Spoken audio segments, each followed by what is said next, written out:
തിരുവനന്തപുരം ശ്രീപത്മനാഭസ്വാമി ക്ഷേത്രത്തിനടുത്ത് സ്ഥിതി ചെയ്യുന്ന വളരെ പുരാതനമായ ഒരു ക്ഷേത്രമാണ് ശ്രീവരാഹം ലക്ഷ്മി വരാഹമൂർത്തി ക്ഷേത്രം.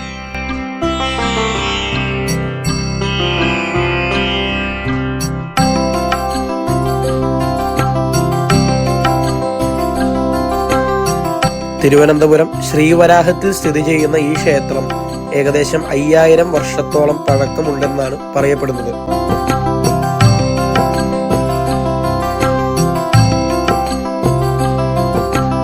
മഹാവിഷ്ണുവിന്റെ മൂന്നാമത്തെ അവതാരമായ വരാഹമൂർത്തിയുടെ കൂടെ ലക്ഷ്മി ദേവി കുടികൊള്ളുന്ന ഒരു പ്രതിഷ്ഠയാണ് ഇവിടെ. ഇവിടത്തെ പ്രതിഷ്ഠ പടിഞ്ഞാറ് നോക്കിയാണ് പ്രതിഷ്ഠിക്കപ്പെട്ടിട്ടുള്ളത്.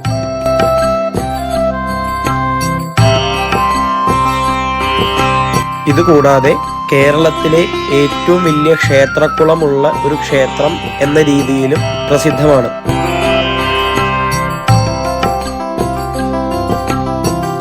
ഈ ക്ഷേത്രം പാണ്ഡവരാൽ നിർമ്മിക്കപ്പെട്ടു എന്നാണ് പറയപ്പെടുന്നത്. മഹാഭാരത യുദ്ധത്തിന് ശേഷം പാപമോചനത്തിനായി പാണ്ഡവർ പല ക്ഷേത്രങ്ങളും ക്ഷേത്രക്കുളങ്ങളും നിർമ്മിച്ചു എന്നാണ് ഐതിഹ്യം. ആ നിർമ്മിക്കപ്പെട്ട ക്ഷേത്രങ്ങളിൽ ഇതും ഒന്നാണ്.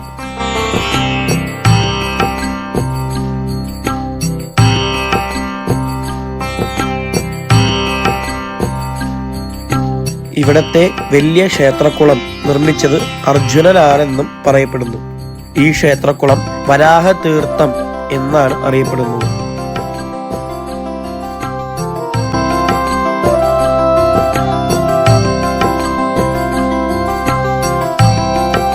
ഏത് കാലത്തും വെള്ളം നിറഞ്ഞു നിൽക്കുന്ന ഒരു അത്ഭുത ക്ഷേത്രക്കുളമാണ് ഇവിടത്തെ. ഈ ക്ഷേത്രക്കുളത്തിന് നടുവിലുള്ള മണ്ഡപത്തിൽ എല്ലാ ദിവസവും ദേവീദേവന്മാർ നീരാടും എന്നാണ് ഇവിടുത്തെ വിശ്വാസം.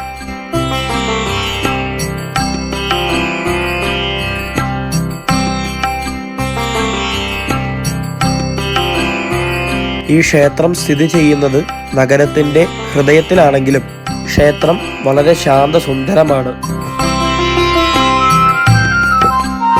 മഹാഗണപതിയും ശ്രീകൃഷ്ണനും നാഗരാജാവും യക്ഷേമയുമാണ് ഇവിടത്തെ ഉപദേവതകൾ.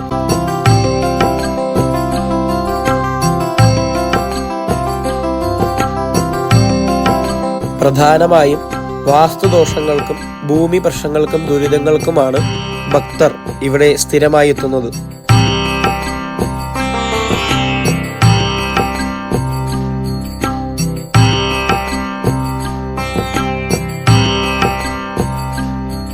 രാവിലെ 5 മണി മുതൽ 11 മണി വരെയും വൈകുന്നേരം 5 മണി മുതൽ 8:30 വരെയുമാണ് ഇവിടുത്തെ ക്ഷേത്ര ദർശന സമയം.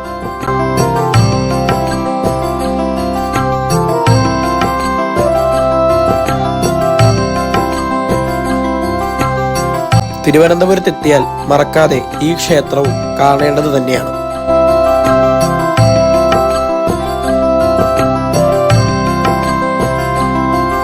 അപ്പോൾ മറ്റൊരു ക്ഷേത്ര വിശേഷങ്ങളുമായിട്ട് അടുത്ത വീഡിയോയിൽ കാണാം.